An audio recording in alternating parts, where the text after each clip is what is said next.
जय श्री राम। आज का विषय है तिरुवल्लुवर। तिरुवल्लुवर का जन्म ईसा से 300 वर्ष पूर्व तमिलनाडु प्रदेश के मलयापुर गांव में निवास करने वाले भगवन नामक ब्राह्मण के यहाँ हुआ। इनकी माता आदि तथाकथित अछूत समाज की थी, जिनके साथ भगवान ने विवाह किया। महाबलीपुरम से 20 किमी दूर में यह गांव बसा हुआ है। इनके पिता व पूर्वज वहां के राजाओं के यहाँ मंत्री रहे थे। तिरु का अर्थ तमिल में संत होता है।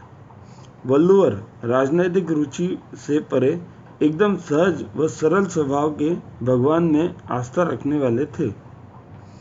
राजकाज के पैतृक कार्य में रुचि न लेकर बुनकर का व्यवसाय प्रारंभ किया। निर्लेप, निर्विकार, निर्मोही और निरहंकारी स्वभाव के थे।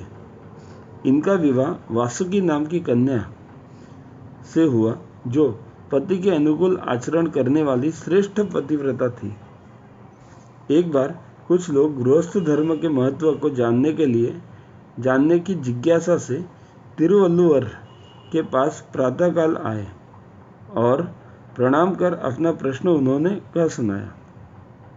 उस समय रात्रि का बना भात जो ठंडा था, संत खा रहे थे। प्रश्न सुनकर मुस्कुराते हुए अपनी पत्नी वासुकी को जोर से आवाज दी, वासुकी पंखा दे जाओ, भात बहुत गर्म है। वासुकी उस समय कुएं में पानी खींच रही थी। बाल्टी यानी बकेट को बीच में ही छोड़कर वह बिना कुछ कहे पंखा देकर चली गई। पतिव्रता के तप से बकेट यानी बाल्टी अधर में लटकी रही। बाद में पानी खींचा। प्रश्न लेकर आए ज्ञानार्थियों ने सारा दृश्य देखकर समझ लिया। यदि ऐसी पत्नी है तो गृहस्थ आश्रम ठीक है। उसका यह संदेश वाणी से नहीं, कर्म से दिया। एल सिंगन नाम के प्रसिद्ध व्यापारी का लड़का बड़ा उदंड था। एक दिन वल्लुवर की दुकान पर साड़ी की कीमत पूछी तो बताया 4 रुपए। तभी आधी साड़ी फाड़ उसे आधी की कीमत पूछी तो 2 रुपए। फिर आधी फाड़ कर पूछने पर 1 रुपया कीमत बताई। इस प्रकार फाड़ता जाता, फिर वह आधे कपड़े की कीमत पूछता जाता, लेकिन बिना क्रोधित हुए तिरुवल्लुवर उसकी कीमत बताते जाते। जब बिल्कुल चिन्नी एक छोटा टुकड़ा हो गई तो दाम पूछने पर सहज भाव से कहा, बेटा अब ये कपड़ा किसी काम का नहीं है, इसीलिए अब कुछ भी नहीं लूँगा। युवक यह देखकर हैरान था कि वल्लुवर को क्रोध नहीं आ रहा है। संत के धैर्य के सन्मुख उदंडता हार गई। जब संकोच पूर्वक युवक ने पूरी साड़ी का दाम देने को कहा, वल्लुवर ने कहा कि पैसे किस बात के, मैंने तुम्हें साड़ी तो नहीं दी। युवक ने कहा मेरे पास अपार संपत्ति है, मुझे कोई फर्क नहीं पड़ता। तो तिरुवल्लुवर ने कहा, बेटा इस नुकसान की भरपाई 4 रुपए से नहीं की जा सकती।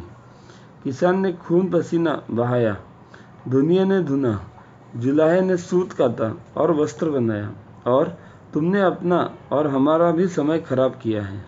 यह सारा दृश्य और वार्ता सुनकर उस युवक की जीवन की दिशा ही बदल गई। बदलती भी क्यों नहीं, संतन की महिमा रघुराई, बहुविधि वेद पुराण न गाई। आखिर वार्ता भी संत से ही हुई।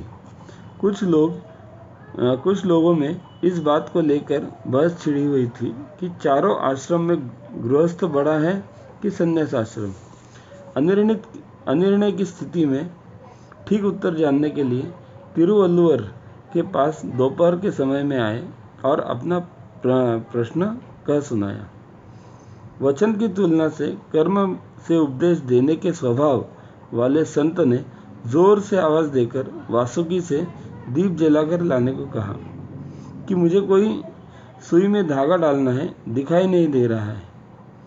इस प्रश्न को सुनकर वहां आए जिज्ञासु आश्चर्यचकित थे।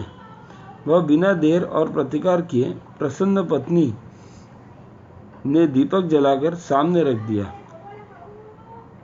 और पुनः प्रसन्न हो अपने काम में लग गई।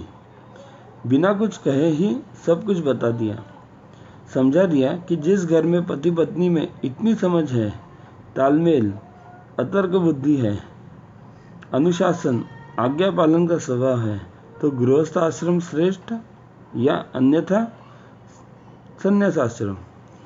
तिरुवल्लुवर भक्त के साथ एक कवि भी थे।